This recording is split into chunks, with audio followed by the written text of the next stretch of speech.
Hi, I'm Dr. Jennifer Taylor. Dr. Christy Porterfield with HealthWorks of Family Wellness Center in Plano, Texas. And we're talking about, does stress affect digestion? So if you all have ever been super stressed out about an event in your life, you can probably answer this question. Right. Absolutely, stress affects digestion. Yes. So the dynamic there is that when our body is in perfect balance between two parts of our nervous system called our sympathetic and our parasympathetic nervous system, then we find that all of our internal functions happen the way that they're designed to. Right. However, if we go too far one way or the other, we start to get into a little bit of trouble. And getting stressed out is going too far towards the sympathetic side of that control in your body.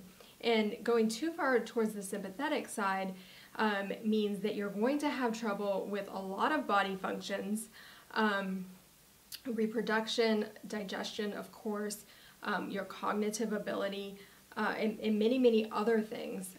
So it is important to make sure that while we all get stressed out from time to time, it's important to make sure that we're staying somewhere in the middle on a day-to-day basis. Right. Both sides of the autonomic nervous system provide very important processes in our body. Yeah. So being able to access them at a moment's notice, say with the sympathetic or what we call the fight or flight. You know, how many of you guys have been driving down the highway 80 miles an hour and somebody slams on their brakes? Well, Dr. Taylor, the speed limit is 70, so I don't know who would do that. I don't know. Not me. But, you know, you're driving down the road and somebody slams on the brakes. You want to have those cat-like reflexes to slam on yours so an accident doesn't occur. Absolutely. And that's when you want to access that fight or flight part. Right, right. But you don't want to be doing that when you're trying to fall asleep at night. Right. So if you're one of those people that try and fall asleep and all of a sudden you're like, ding! Right. And your brain starts doesn't going. Stop going. Exactly. It doesn't stop just like going. That. Then very likely you're not able to access that parasympathetic part of the nervous system and you're stuck way over here in stress all the time. Right. And if you're experiencing that, then likely, whether you're noticing it or not because it's chronic, then you're likely having digestive issues as well. Right. So when you're in a state of stress, your brain is telling your body that there's something wrong, that there's a problem, that there's something you need to run from or fight. And digestion is really the very last thing. I mean, think about if you were really truly in a situation where you needed to run for your life. Would you want your body to be putting resources toward digesting the burrito you just had? Right. Or would you prefer that your body puts those resources toward pumping your legs as fast as they'll go? Making your heart pump fast so you can get the blood flow going to those appendages and run. I mean, it's an obvious answer, right? Like, we don't care about the burrito at that point. We care about getting out of there. But the problem is when that's a chronic issue, and so you're never ever digesting the burrito, even though you have nothing to run from. Right. Your brain thinks that you are running away from a tiger 24/7. You know, and therefore it's going to think that, you know, who cares about the burrito? Yeah.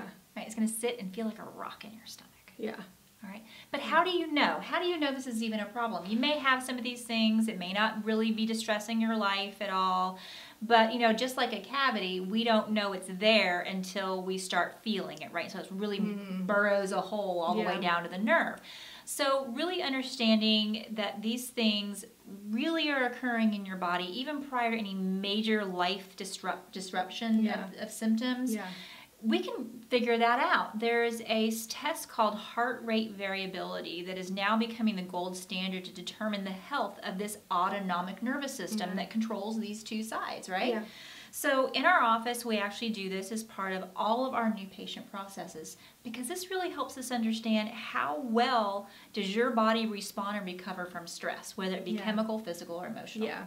And just a little aside note, it does not only affect digestion when you're in this constant stressed out state, but it also affects your ability to heal.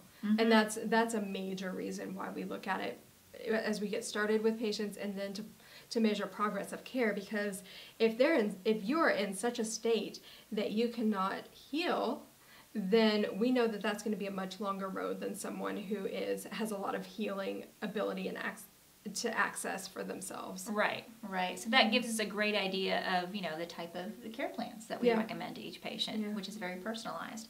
Yeah. So this right here is the test. If you can see this right here, this is actually a chart that, you want to hold that? Yeah, I'll hold it for you. And so when we do this test, it looks at it's called heart rate variability. So what it does, it actually looks at the space between the heartbeats. So to kind of take a look at exactly how variable it is. And so when we're looking at this chart, we put your results here. So you can see this little white dot right there. That right there determines where you're at. And this side right here is sympathetic and this side is parasympathetic. So this is running away from a tiger. This right here is resting and digesting. And so you'll notice that we're leaning, for this particular patient, is leaning more towards that fight or flight. And when we look at this, we go, okay, does this person have more or less capacity to heal than somebody who is in this green box and on the line? That's a sweet spot where you want to be on this particular test. So when we look at this, we determine exactly, you know, we take this into account with all the other testing that we do to make sure that you can actually heal at a reasonable rate. Yeah, it gives such valuable information. So if you're wondering if stress is one of those things that's affecting your digestion or maybe even other parts of your life, this would be the ideal test that you can get to be able to determine if this is a problem, and if so, how severe is it? What sort of resources do you have to recover from it? And then, of course, no one ever leaves here without some recommendations about how you can heal this naturally in your body.